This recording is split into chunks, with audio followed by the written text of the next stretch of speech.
Un seul héros, le peuple. Il y a eu un jour ou peut-être une nuit où l'Algérie s'est mise à scander qu'un seul héros existait et que ce héros, c'était le peuple. Elle l'a crié sur les murs, dans les stades, dans les manuels d'histoire révisés à la colle blanche. Elle l'a hurlé si fort que même les statues ont fini par enlever leur piédestal par peur d'être soupçonnées de trahison.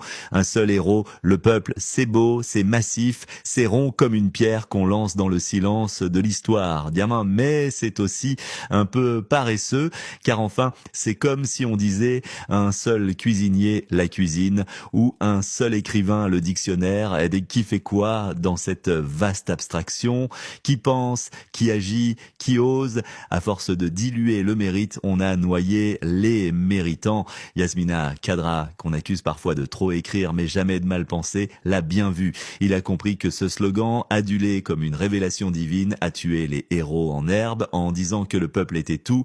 On a fait croire que personne n'était rien, et surtout pas ceux qui lisaient, écrivaient, créaient, doutaient, proposaient ou construisaient quelque chose de fragile, l'avenir, car le peuple sans visage ni voix identifiable devient vite une immense excuse collective, personne ne répond de rien, tout le monde est couvert par la majesté anonyme de la foule, on admire le peuple comme on admire un nuage de loin et sans demander de compte, à force de n'avoir qu'un seul héros, on a viré les seconds rôles, l'élite, des traîtres, les penseurs, des vendus, les artistes, des parasites, les scientifiques, des égarés. Et pendant que les micros restaient ainsi collés au peuple, les cerveaux, eux, ont pris l'avion.